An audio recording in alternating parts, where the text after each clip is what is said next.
Hello, my name is Cherie. Some of you may know me as the Rainbow Hair Artist, and today I'd just like to share with you things you need to know about Vivids. Knowing what you're using, knowing the brand that you're using, reading the manufacturer's instructions, and just having a little bit of a practice so that you can familiarize yourself with those dyes. You can do that by working on models, or you can just simply do that as well by just getting some bowls together and just kind of having a play, having a mix, making your own little formulations and then testing them on a white piece of paper. Understanding how direct dyes work and where they sit on the hair is also really important for being successful with your Vivids. And if you didn't already know, most Vivids that you'll find, most direct dyes, they're not actually active, they're already a pre-oxidized color. So that is just something that's really important to know and just familiarize yourself and try and kind of understand, is that there's no, most of the times, depending on what brand obviously, but most of the times there's no oxidization, no actual processing that happens with these colors. So formulation is really, really important for that reason, and understanding your color wheel and your underlying pigments.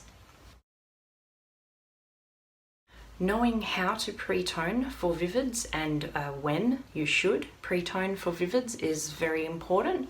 I recommend, if you are to pretone before doing a Vivids, I would always go for a purple shampoo rather than a oxidizing tint, just because I really like to leave that cuticle open, and I find that I get a much more vivid, bright result when I do it that way. Understanding your levels of lightness is super important for when you're working with Vivids. Understanding that if you want something to be super vibrant and bright, it's going to ideally need to be on a level 9 to 10. And also understanding that if you're wanting something that's not so bright and a little bit like more muted and lived in, it's actually better off to put that on a level 8. I was a level 8 before I did mine. As you can see, it's not super bright, it's very faded out now. But just to show you that result, if you're wanting to create that oil slicked kind of look, I always find that that works better for me when I'm on a level 8 rather than a level 9. Quite often red seems to trip people up. I want to give you an example of a red that I have done, a vivid red. I just want to show you that photo now. And this was actually created on a level 7. Orange is what we would use to fill for a red. So you've got that orange in there, and then the red just kind of supports that. And that's a really common one that I think people struggle with, is if you've got that level 9 and you go to put a nice vivid direct dye vibrant red, a lot of the times what can happen is it can go a little bit pinky.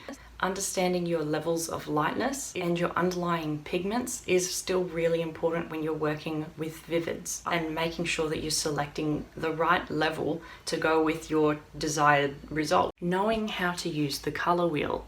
Now, I know that we use our color wheel all the time when we're working with, just your everyday colors.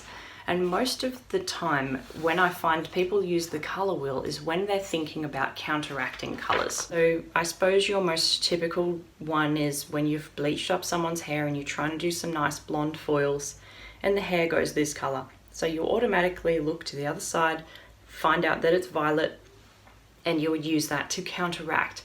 Same as when you have green, the red counteracts the green, the orange counteracts the blue. And that's how most of us use the color wheel. Now, I use the color wheel a lot in my Vivids, but most of the time I use it in a different way. And I want to show you that by just showing you how I do my mixing. Like most of the time when I'm doing my formulations, I'm not counteracting, I'm actually trying to enhance tones.